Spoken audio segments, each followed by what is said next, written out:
once you're in the flow of the energy, so much becomes possible if you're present and paying attention. What is it right now? This moment opens up the vista of our life.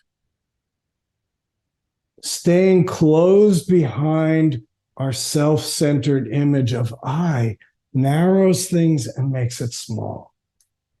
And I suppose this is a bit of a projection of, or at least it's showing you a little bit of what brought me to practice to begin with, which was the possibility of a wide open, alive space, that whatever I am can connect and be the whole universe.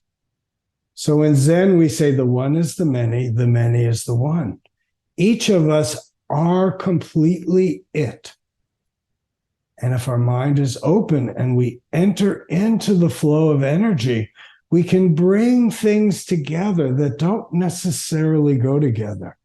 When Owen was giving the instructions, he talked about the Tangen. Sometimes we call it our center. Maybe you could just call it our home.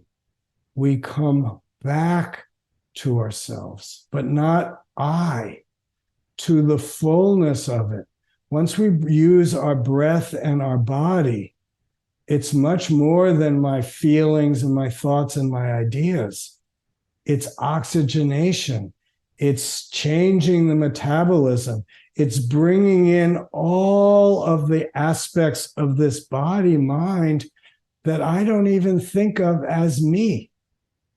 So our process of meditation, our process of returning home allows us to build a strong foundation so that when we are out in our lives, we can take the risk to get out from behind all the barriers and the bumpers and the protections that we put in place and take a risk to be vulnerable.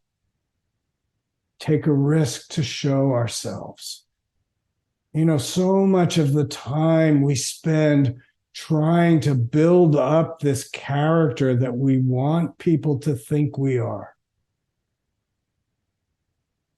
To have the courage and the faith to step out from behind the mask and reveal ourselves. That's Zen life.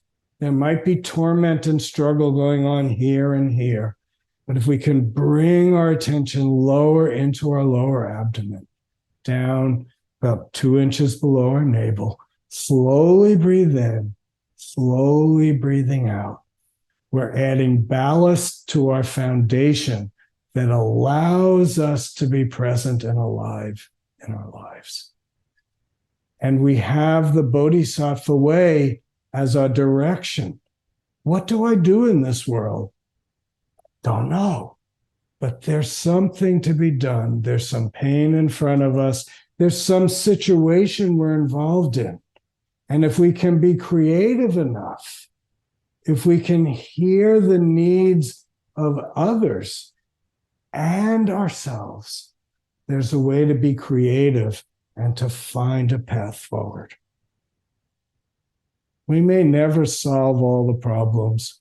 Our practice probably won't stop global warming from continuing. And if you live in the path of a stage 4 hurricane, all your practice in the world isn't going to help you be safe. You've got to know how to handle your situation and do it, not only for yourself, but for all beings and for all others around you. How may I help this world is not just a motto.